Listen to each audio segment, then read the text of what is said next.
So Warren Buffett has said this. He said that there's really no better investment than to pay off credit card debt that you're paying interest on. Um, so this is always kind of the way I think of prioritizing. Like when I get income, where do I allocate it?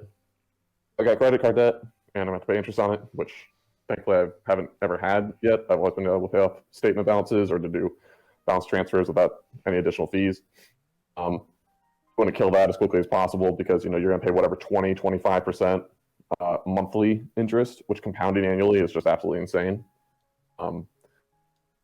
Then, when I have cash on hand, I mean, some people say 3 months. I really feel more comfortable at least with 6 months of cash of my cost of living. So if your cost of living is $1,000 a month or $2,000 a month, it'd be 6K or 12K in cash. And I like to have a little more than that. I usually keep a lot of cash in my brokerage account, but then also in like my personal bank account, just so if there's like a COVID and the market crashes, I got a lot of extra cash. One, to feel safe about covering my cost of living, but then also to jump into the market and start buying up everything that's on sale. And then the third thing, as far as like where I'm investing every single month, because sometimes I won't really do active investing for months, like half a year, even for quarters. But every single month, I'm going to be dollar cost averaging to these two ETFs are the ones I do, and I have a couple other positions I do this with. But that'll be reviewed later as far as what dollar cost averaging is for, and what the risk profile of these kinds of securities is. The reason that I'm doing ETFs, VTI and VXUS, and not mutual funds, is basically this story over here of what Warren Buffett did back in 2008. I think it was 2008 to 2016, I guess. I think it ended like at the beginning of 2017.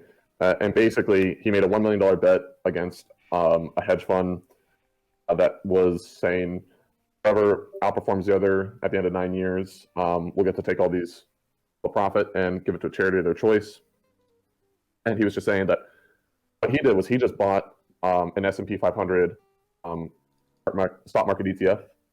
And an ETF, for those that might be unfamiliar, is just essentially an index. There's all kinds. You could have an ETF in the energy sector, in the technology sector, in commodities, whatever.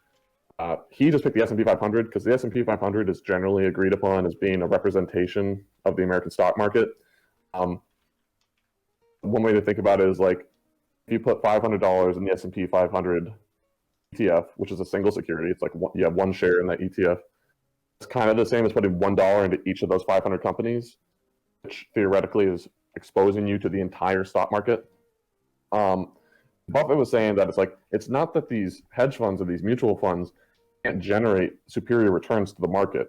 It's that they can't generate superior returns for their investors who they're working for because of the fees and the commissions that they're charging. And you can just kind of see this graph. This is the index fund that Buffett had. And over 9 years, it went up 85.4. The average hedge fund went up 22.0. And Protege, who he was competing against in this, I think, they got a cumulative return of 2.2% a year. Or, they got annualized return of 2.2 versus Buffett got a 7.1 annual, which compounding over 9 years is a dramatic difference. So that really persuaded me, just that reasoning, that story, as to why ETFs are better than mutual funds for that consistent monthly investing.